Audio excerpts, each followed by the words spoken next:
What if I told you that you can become unforgettable and irresistible to any man you date? What if I also told you that the way you do that is by not saying a word? If that sounds confusing to you, don't worry. On today's show, we're going to be discussing how to make a man never forget you. That way you can become the dream woman that has any man you meet wrapped around your finger. First things first, we're going to talk about, we want you to portray the fantasy. I'm giving you this advice to help you step into the world of a man.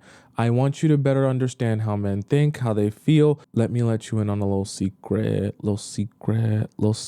Don't tell no one. It's our little secret. The reason I want you to portray the fantasy is because, remember, you're the woman. And so the men are going to be approaching you. When the men are approaching you, they're approaching you based on their attraction to you, their desire to get to know you, all that good stuff. What you have to understand comes natural to men when they meet you before they get to know you. They're building your character in their mind. They're building the fantasy of you. There is an element of Disney princess stories that also affect men as well in different ways. See, when he sees you and he sees you're so captivating and beautiful and you're just standing there, but the way you're standing is so amazing. You're just smiling, but the way you're smiling is just so amazing. Your hair is just hairing, but the way your hairs just is like, it's like Rapunzel. It's so different.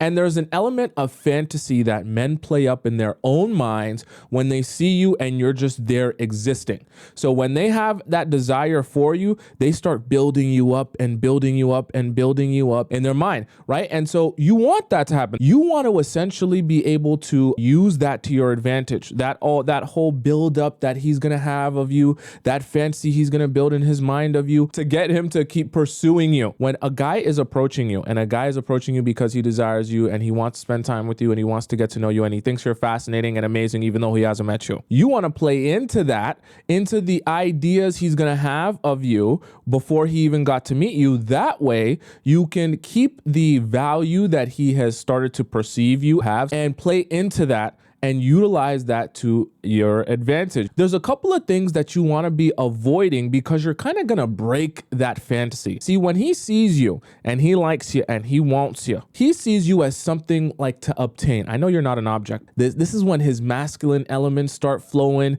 blood starts pumping. He starts feeling like he's on the hunt. He sees something he likes, he's on the hunt now. One of the biggest things that can shatter that experience for him is you coming up to him. I know that's what you want, but hear me, because he doesn't feel like he's on the hunt anymore. And you don't feel like that, oh my God, you're like a Cinderella. Oh my God, you're like a princess. Oh my God, I can barely touch your garment. If only I could elbow all of these men who are just in my way trying to get to you and to just have a word with you, ma'am. If I could just pull you away from the crowd and maybe just have a little conversation with you, you would realize how much I'm willing to do for you and how far you have to understand, when men really like you, they want to feel like that about you. They want to feel like it was that hard to get to you. At least the men that we're wanting you to go for, not soy shy boys who can't do anything. Okay, we're not talking about those men. You want to feed that fantasy. You can't feed that fantasy if you're the one going up to him and you're the one asking him for his number. So you're probably asking me, well, Tomisin, how can I portray a fantasy when I like a guy? How do I communicate that I even like a guy if I can't come up to them, I can't say words to them, and I can't tell them that I think they're cute? This is what you do now. You give eye contact and a smile. That's all I want you doing. I don't want you approaching men. This is another mistake that some of you might make. I don't even want you, when you see a cute guy, don't even bother telling your friend, oh, I think that guy's cute, Especially if your friend is the type of friend that when you say, oh, I think that guy's cute, she puts a lot of pressure on you. Bad. Don't let your friends do any of that. We don't want you feeling a lot of pressure, because what's going to happen is you're going to screw this eye contact moment up. This eye contact is supposed to happen a couple of times and it's supposed to communicate, hey, I like you, you like me, I think you're cute. If you want to approach me, you can approach me. And you also want to be seductive while you do that. So then instead of looking at him and being seductive and allowing the moment to flow, you're so nervous. You're like, oh my God, that's the guy I've literally been talking to my girlfriend about for the past 30 minutes. I think he was actually looking in my direction. And you're like scared now. And it doesn't portray the confidence that you want to portray and the type of inviting energy that you want to give off so that that guy comes to you. Because remember, the point of the look and the smile and the eye contact every now and again is not just for the purpose of doing it. You're doing it to be inviting, to give him nonverbal communication that, hey, you can come up to me. That way, he gets the message that I like you and I'm interested in you, but you're not actually going up to him and he still feels like he's doing the work. Guys do not want to feel like they didn't do any work to get you. They don't want to feel like that. They truly don't. That look and smile is supposed to be all the confirmation that he needs to come up to you. Keep your fantasy intact. Keep the vision of you that he's imagining intact, but also attracting men who are actually capable of pursuing the types of women that they want. We are not trying to build a strategy for you to build a fantasy and be the dream girl of a man who's too shy to ask you out on a date, who's too shy to come up to you and ask you for your number. We're not doing that. We want you staying nice and feminine and not approaching the man. If it gets to the point where you're doing these strategies, like I talked about, the look and the smile, and you're doing it really well, and the guy still doesn't approach you after looking and smiling multiple times throughout the party or the event or the gathering or whatever, let it go. And understand that that's not the guy you even want in your life anyways. If he still can't do that with all those cues, knowing that he wants to get to know you and that he's single, then that's not even a man you want. Because at the end of the day, you're only going to struggle more throughout the relationship trying to get him to like do anything if from the very jump, he already finds it difficult to like do it. You need to get good at being able to judge how long is long enough to let him know I'm looking at you, you're looking at me, we're looking at each other, and how long is too long where it just becomes weird and uncomfortable, because you're not supposed to be standing there with your cup in your hand and you're across the room with your eyes wide open like that. That's creepy. But you also don't want the look to be like half a millisecond where you're walking past him and you're like, oh yeah, I looked at him. Don't you know? We were looking at each other for so long. Like, he won't even notice. You want it to be a combination of both and a balance there where you look at him and it's clear you guys are sharing a gaze here. You smile at him, and then the smile is the cherry on top, the confirmation that, yes, I'm looking at you. Yes, I like you. Yes, you can come talk to me if you have the courage. Doing the look and the smile will work for you anywhere you go. You're always going to be able to attract at least one or two guys with the look and the smile wherever you go. Number 2 is to live up to expectations. When guys are approaching you or they like you, they're building this idea of you like, oh my God, this girl is so beautiful. I don't think I've ever seen someone like her, whatever it may be. I want to get to know her. He's going to be making the assumption himself. If I think she's attractive, then other guys will also be able to take notice of the fact that she's attractive. So there's competition for her. When I go up to her, it shouldn't be necessarily super easy for me to just go up to her and immediately she's like, oh, I've been waiting for you to come up to me the entire night. Oh my God, you're the most handsome man on this earth.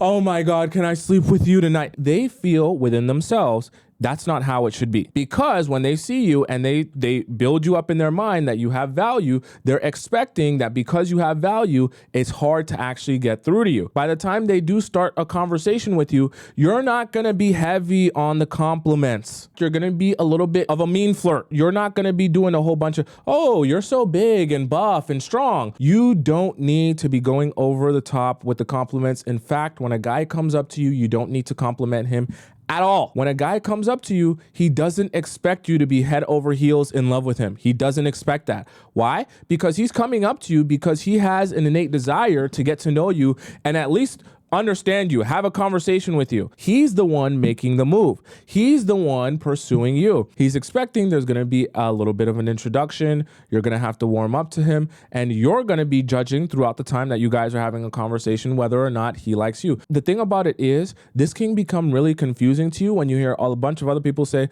well, go up to the guys that you like, and you should message them, and you should call them, and you should go for what you want, and this and that. Don't do that. Don't do that. I know it's 2024. I know we have equality. I know there's feminism. Please don't do that. You won't attract the type of guys that I know majority of you are looking for. You guys are looking for a manly man, a big dog. You got to live up to the expectation that this stuff is not supposed to be easy. He's going to come up to you. He's going to ask you your name, where you're from, what you're into, and things like that. You're going to answer his basic questions, though, about your name and where you're from and your friends and this, because he's going to attempt to strike a conversation with you. Of course, throughout this process, he's going to ask you for things like, your number, or he's going to ask you for your Instagram. He's going to ask you for something. This is where we're going to put a pro tip in here. Don't tell anyone about this. Don't share this with anyone. I want this to just be our little secret since you're here watching me today here. When you're living up to expectations, remember I told you he's expecting it to be a little bit difficult, not supposed to be a walk in the park when he comes up to you and comes to pursue you. When he asked you the first time for your contact information, you're going to say no. You want to live up to that expectation that, I don't know if you're my vibe. I don't know if you're the type of guy I would even want to get to know. I have a lot of stuff to do, not a lot of time. You see, my watch is going extra fast. I got to be here one day, there one day, here the next day. I don't know if I can be bothered to go out on a date with you. When a guy comes up to you and he's approaching you, he's putting himself on the line and he's taking an emotional chance that he might get rejected. That's painful. So when guys really want you, they don't want to just, let it go the first chance that they get. What you're doing is you're putting him from the very beginning. You're setting the dynamic that you're going to have to work extra hard for me. It's not just going to be, hey, you come up, you say your name, introduce yourself, you get my number, then you go on with your night as if like I was here worshiping the ground that you walk on. No, the way that you get access to me is by putting your best foot forward, and still you're going to have to convince me to actually want to spend time with you. And you're going to start from the very beginning curating the dynamic of your relationship to the type of treatment that you want. Don't get nervy that, if I say no to the first thing, he's just going to walk away. I promise you, in 2024, he knows, he's smart. There's multiple ways to contact you. So if he goes straight for the number and you say no to that, he's going to say, okay, well, can I have your Instagram? If you say no to the Instagram, he's going to say, okay, maybe Snapchat, or is your number better, right? He's going to flip flop and try to find one thing that he can get. At least the guys who really want this. You want a guy in the type of mood and in the type of mindset that I'm not just going to take my first no. I feel like we're vibing, even though you're not complimenting me or telling me that I'm super cute. I know you are looking at me. I know you're smiling at me. I know you like me. So I'm here and I'm not going to just take the first no because I know we have a thing. I might just have to do a little convincing. Maybe if I take you out, maybe if I make this really nice and luxurious. But I know there's a yes in there. You want him kind of on that fence where he's like, nah, I know if I just press a little bit, you're going to say yes. I just got to do it right. If a guy comes up to you and asks you for your number, he says, oh yeah, so I love having a conversation with you. Can I get your number? And you say, no, not a chance. And you walk away. That's obviously like, I'm not even interested type of no. Now, if that guy comes up to you and he says, hey, can I have your number? After you guys have a conversation, you're like, I don't like to give out my number to strangers. It's just not my style. I don't really know if I can do that. I don't think I can give my number out to a stranger. I mean, we literally just met. I don't think I can do that. I don't know. And then right as you're saying that, he's going to say, it doesn't have to be the number. I can get your Instagram. Do you see the difference between a no that feels like I'm not interested and a no that feels like, convince me? Number 3 is to stay mysterious. Let's assume at this point he's got your contact information and things like that. One of the mistakes that you can make in 2024 with the social media that we have and all the access we have to the internet now, don't make the mistake of making yourself unmysterious by posting every single thing that you ever do in your entire life. I'm not villainizing posting, having fun on your social media. I want you to have fun on your social media. But I do want you to understand, especially when you just meet a man, you don't leave much left to the imagination if you're posting everything that you do every second of the day. Even in the way you post, You can post things that are abstract in nature. Every time you post, it doesn't have to be a video where you scan the entire room, show everyone that's with you, show who's beside you, who's in front of you, who's on top of you, who's below you, show your shoes, show your eyeballs, show your makeup. Like, you don't got to show everything. You can stay mysterious and post abstract things. When you go out to dinner, you can post the plates, but you don't have to post that you're with your girlfriends. Who are you with now? When you go out somewhere, you can post just a simple little video. It's like Gen Z post. That's what the kids are doing now. When you post where it's like, oh, I'm showing you what's going on, but you don't really know everything that's going on. There could be more going on. Have you ever met a guy before where you met him in person, and then after you got to know him and you saw the way that he posted on social media, it became a little bit of an ick for you? And then by the time you're seeing his like social media and his post, you're just kind of like, oh, this is icky. It just makes me feel weird. I don't like the way you post. I don't like the way you go about it. Your aesthetic, it's just all weird. It's all strange. Your social media is a digital representation of you. So if you can get icked out by the way that guys post, but just keep that in mind for yourself as well. Keep some mystery involved even in your digital life. Please don't post yourself crying. It can become very icky. I'm talking about, like when you're going through something really sad and you just post, like, it looks very attention starved. And as guys, we don't like to make a girlfriend out of the girl who looks very attention starved. So it's very icky for us. I'm not saying this to be mean to you. I don't want to call you out. I'm not against you. I'm your friend. I'm trying to help you. I just want you to understand, because we're talking about stay mysterious. That is one of the things that takes the mystery out of you. I'm not saying you shouldn't feel things. I want you to feel things, go through things, and I want you to talk to people who actually care about you. Social media doesn't care about you. We don't want him seeing everything you're doing at all times of the day, where he never gets a chance to wonder what you're doing. You want to keep guys on their toes. You want to keep them guessing a little bit. You want to keep them wondering of you a little bit. Being mysterious creates a little bit of stress because they start thinking, oh, well, what are you thinking? What do you want? What are you doing? Where are you spending your time? And they start spiraling themselves. Guys also spiral if you give them the space to spiral a little bit. It's good. It's good. It's good. There is no mystery if you're always around 24/7 all the time, 365. You can't say, I never want a man to forget me, because ironically, the easiest you are to forget is when you're present constantly. When you're absent, that's when they actually start to appreciate you and desire you. Number 4, you're going to flirt with your body. Forget everything everyone else has told you about compliment men. Men like compliments. Compliment is t-shirt. What you're going to bring out with you here is how you flirt with your body language, your eyes, and your mouth. Like I'm talking about, like your smile. This is all the flirting you need to do, because this is how you actually give men a feeling. People don't remember what you say. They remember how you make them feel. What you're trying to do when you're meeting guys, you're trying to implant within them a feeling when you're having the conversation with them, because remember, he's supposed to be pursuing you and coming up to you and approaching you after you do the smile and the look. Now I want you to flirt with your body. When he's telling a joke, if it's actually a funny joke, you laugh, but then you also touch his arm. There's a lot of subtle, non-intimate type of touching that you do to communicate with someone. I like you. I think you're interesting. This is a good part to touch right here. It's a very natural part. When he's laughing, you touch between the upper arm and like the elbow here and the forearm. This is the area right here. I'll show you right here.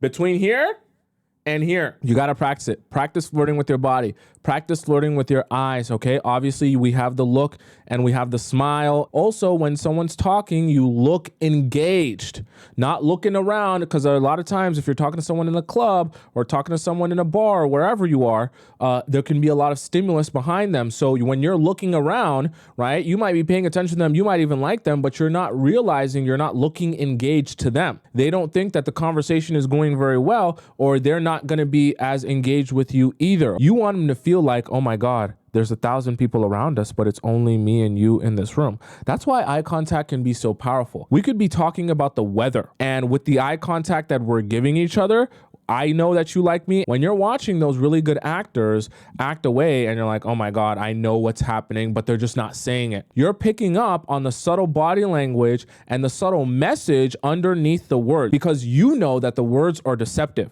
and real human beings don't communicate with words. Real human beings communicate with their body language, their eyes, and they use that in context with whatever the situation is to deliver an actual message. Your body and your eyes is what's going to deliver that message. So you got to get good at the eye contact, especially when people are talking, because you can really draw men in when you're having a conversation with them and they feel like you're looking right into their soul and you don't even have to say or do anything. Most people, when they're having a conversation, they're looking somewhere else. They're looking up, they're looking down, they're looking sideways. It's rare that when you're talking to someone, you're looking directly into their eyes. And just watch some really good movies and you're going to start seeing the actors that are really good at their job.